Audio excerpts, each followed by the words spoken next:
जय श्री राम। नमो नारायण। हर हर महादेव।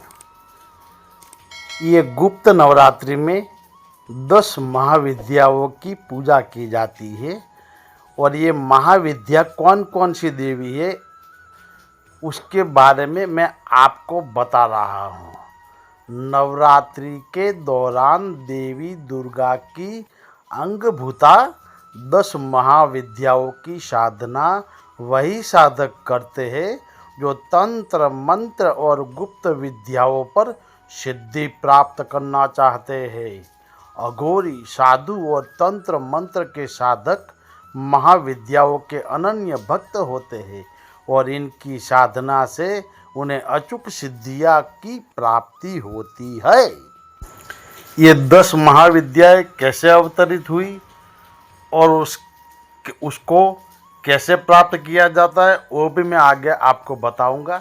इस समस्त संसार को चलाने वाली परम शक्ति माँ भगवती पृथ्वी के हर कण कण में विद्यमान है। स्वयं महाकाल शिव अपने अस्तित्व को शक्ति के बिना अधूरा मानते हैं। माँ भगवती से उत्पन्न हुई 10 महाविद्याओं की उत्पत्ति में भगवान शिव की महत्वपूर्ण भूमिका है, क्योंकि भगवान शंकर ही एक बार माता पार्वती को तंत्र मंत्र और उनके सिद्धियों का ज्ञान दिया था, जिसके फलस्वरूप माता ने उस समय आने पर स्वयं को 10 महाविद्याओं के रूप में अवतरित किया। माँ आदि शक्ति के अनेक रूप है और माता हर रूप में अलौकिक है। 10 महाविद्याओं में काली माता, तारा माता, छिन्न माता, षोडशी माता, भुवनेश्वरी माता, माँ भैरवी, माँ धूमावती, माँ बगलामुखी, माँ मातंगी, माँ कमला, ये सभी माता के स्वरूप है। 10 महाविद्याओं की उत्पत्ति की कथा है। कथा में शिव पुराण में 10 महाविद्याओं से संबंधित एक कथा का वर्णन है, जिसके अनुसार असुर रुरु का एक पुत्र हुआ जिसका नाम दुर्गमासुर था। वह एक अत्याचारी राक्षस था जिसने ब्रह्मदेव से वरदान के रूप में चारों वेदों को मांग लिया था। चारों वेदों को अपने वश में करने के बाद उसने देवलोक और पृथ्वी पर आक्रमण किया।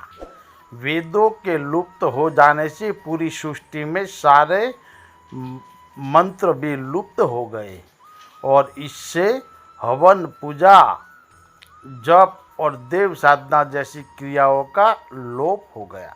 साधु, मुनि और अन्य देवगणों में हाहाकार मच गया। धरती पर अकाल पड़ने लगा और कई मनुष्य काल का ग्रास बनने लगे। दुर्गमासुर ने इंद्र पर आक्रमण कर स्वर्गलोक को भी अपने वश में कर लिया। इस भयानक परिस्थिति से दुखी होकर सभी देवताओं ने त्रिदेव की शरण ली, परंतु स्वयं ब्रह्मा, विष्णु, महेश के पास भी इस विकट समस्या का कोई समाधान नहीं था। ऐसे में केवल माँ आदिशक्ति ही सृष्टि की रक्षा कर सकती थी। सब देवताओं ने त्रिदेव के साथ मिलकर माँ भगवती का स्मरण किया और उनसे प्रार्थना की, हे माँ भगवती, कृपया इस दुर्गति से हमारी रक्षा कीजिए और दुर्गमासुर का नाश कीजिए।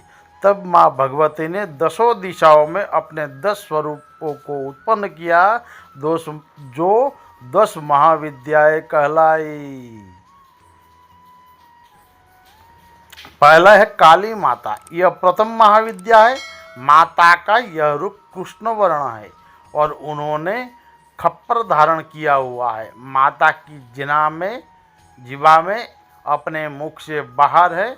यह माता का उग्र स्वरूप है। तारा माता। तारा का अर्थ है सबको तारने वाली। काली माँ जब कृष्ण वर्ण से नील वर्ण में परिवर्तित हुई तो उन्हें तारा नाम से संबोधित किया गया। माता का यह स्वरूप उग्र और सौम्य दोनों भावों का समागम है। तीसरा है छिन्न माता। यह माता का उग्र स्वरूप है, जिसमें उनके एक हाथ में खड्ग है और दूसरे हाथ में स्वयं का कटा हुआ शीश है। उनके कटे हुए स्कंद से रक्त की 3 धारा बह रही है, जिससे उनका छिन्न मस्तक और उनकी 2 सखियां जया और विजया रक्तपान कर रही है। षोडशी माता, यह माता का अत्यंत सौम्य स्वरूप है। इनकी छवि श्याम, रक्तिम और स्वर्णिमी वर्णों युक्त प्रतीत होती है। माँ षोडशी को तीनों लोकों में सबसे सुंदर माना गया है, इसलिए इन्हें त्रिपुरा सुंदरी के नाम से भी जाना जाता है। माँ भुवनेश्वरी, माता का यह रूप सौम्य है। ये संसार के सभी ऐश्वर्य की स्वामिनी मानी जाती है। इनका रूप माँ षोडशी के समान है। 4 भुजाओं वाली माँ भुवनेश्वरी का एक हाथ अभिमुद्रा में और दूसरा हाथ वरद मुद्रा में है। शेष 2 हाथों में माता ने अंकुश और रज्जु को धारण किया हुआ है।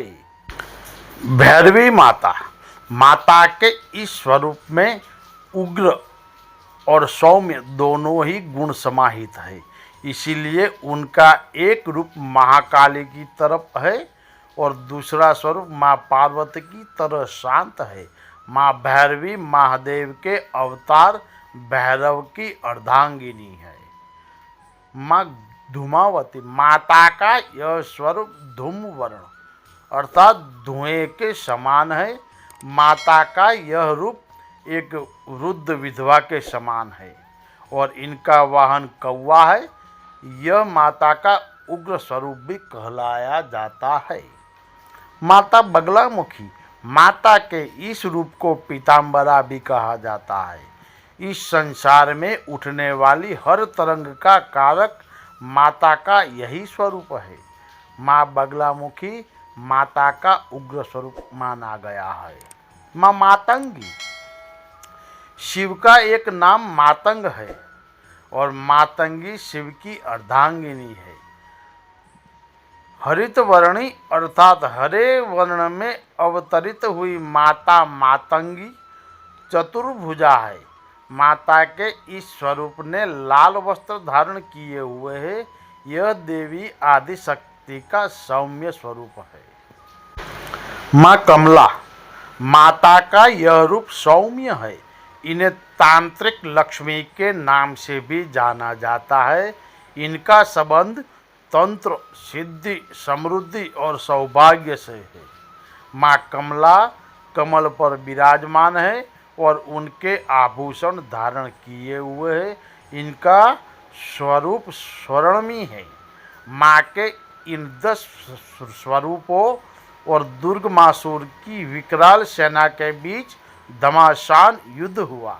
यह युद्ध 9 दिनों तक चला और इन 9 दिनों में पृथ्वी पर प्रचुर वर्षा हुई, जिससे पृथ्वी पर फैला अकाल समाप्त हुआ। 10 महाविद्याओं ने दुर्गमासुर की संपूर्ण सेना का नाश कर दिया और अंत में ये 10 महाविद्याएं एक रूप में समाहित हो गई। दिव्य प्रकाश से युक्त एक देवी ने अवतार लिया जो सिंह पर सवार थी और अपने एक हाथ में त्रिशूल धारण किए हुए थी। इस दिव्य रूप में प्रकट हुई देवी ने दुर्गमासुर का वध किया, क्योंकि माता के इस अवतार ने संसार को दुर्गति से बचाया और दुर्गमासुर का नाश किया। इसलिए इनके इस अवतार को दुर्गा के नाम से भी पुकारा जाने लगा। तो यह थी माँ भगवती से उत्पन्न हुई 10 महाविद्याओं की कथा। नवरात्रि में इन 10 महाविद्याओं की आराधना अत्यंत फलदायक होती है। माता के यह स्वरूप आपके जीवन की हर दुर्गति को दूर करते हैं और आपको हर तरह की विद्याओं में सिद्धि पाने का आशीर्वाद मिलता है। जय श्री राम, नमो नारायण, हर हर महादेव।